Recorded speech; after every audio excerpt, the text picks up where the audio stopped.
Dr. HFY adjusted the neural dampeners around his cranial cavity for the third time, his four-fingered hands trembling with anticipation.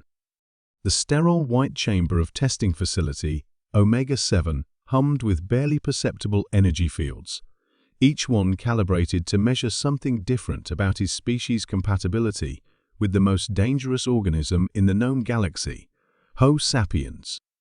Subject 847 Delta.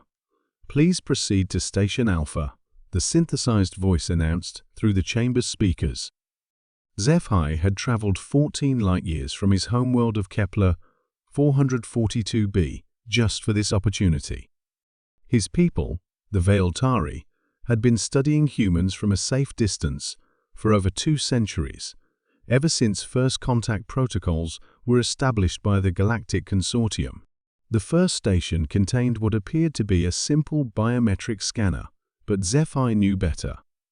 His academic research into xenobiology had taught him that this device measured something far more complex than basic life science. It analyzed quantum entanglement patterns in his neural pathways, specifically looking for susceptibility to what scientists called the Terran effect. The scanner's blue light washed over him, and immediately he felt a strange tingling sensation.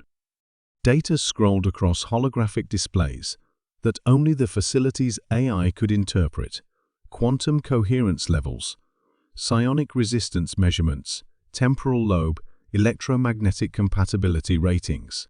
After 37 seconds, the light faded. Subject demonstrates 73% resistance to induced empathic overflow, the AI announced. Proceeding to Station Beta. Station Beta housed something that made HFY's respiratory system flutter nervously, a sealed containment unit holding actual human genetic material. Not a living human, of course. That would come only if he passed all preliminary tests. But even these few cells, suspended in a biostasis field, emanated the subtle energy signature that made humans simultaneously the most fascinating and most feared species in the galaxy. The Terran effect had been discovered purely by accident during humanity's first peaceful contact with the Rigelian Trade Federation. Within hours of face-to-face meetings, 3 Rigelian diplomats had suffered complete psychological breakdowns. Their minds, it seemed, couldn't process the sheer chaotic complexity of human consciousness. Where most sentient species thought in linear, logical patterns, humans operated on multiple simultaneous levels of awareness: conscious thoughts, subconscious processing, emotional undertones, and something researchers called intuitive quantum fluctuations. The effect wasn't always negative. Some species experienced heightened creativity and problem-solving abilities when exposed to human proximity. Others developed temporary telepathic abilities or experienced accelerated healing. But for roughly 60% of known alien species, prolonged exposure to an unshielded human consciousness resulted in madness, catatonia, or in extreme cases, complete neural cascade failure. Place your appendage on the biointerface, the AI instructed. HFY pressed his hand against the smooth surface. Immediately, his consciousness was flooded with sensory data, not his own, but residual impressions left by human neural patterns. He experienced, for just a moment, what it felt like to think like a human, the constant background chatter of multiple thought streams, the way emotions colored every logical process, the strange ability to hold contradictory ideas simultaneously without cognitive dissonance. His knees nearly buckled under the intensity, but his neural dampeners held. Subject maintains conscious coherence under level 3 exposure, the AI noted. Psychological fragmentation, minimal. Proceeding to Station Gamma. Station Gamma was the ultimate test. Here, behind triple redundant containment fields, sat a human volunteer. She appeared to be female, middle-aged by human standards, with graying hair and kind eyes.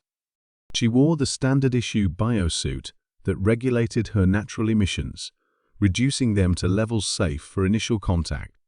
Dr. Sarah Chen had been one of the first humans to volunteer for the contact testing program.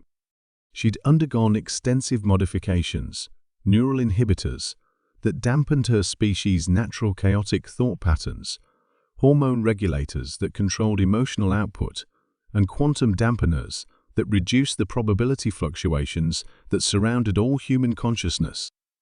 "Hello," she said simply, her voice transmitted through multiple filters. That removed the subtle harmonics that could trigger auditory processing disorders in sensitive alien species. HFY felt his world shift. Even through all the safety measures, Dr. Chen's presence was overwhelming.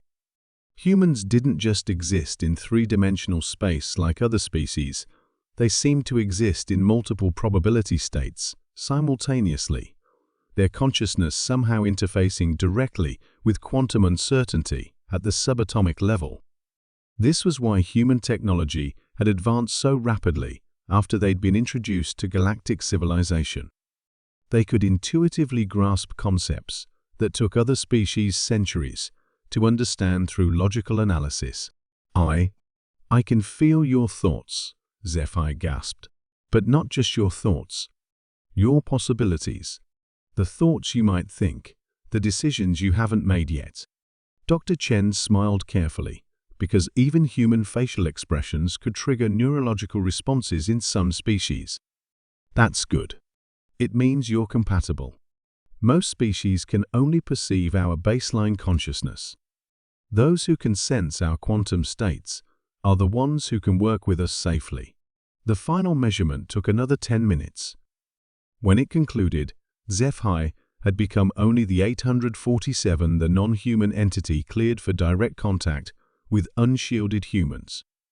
His certification would allow him to work aboard mixed-species research vessels, participate in joint scientific endeavors, and perhaps most importantly, help bridge the gap between humanity and the wider galactic community.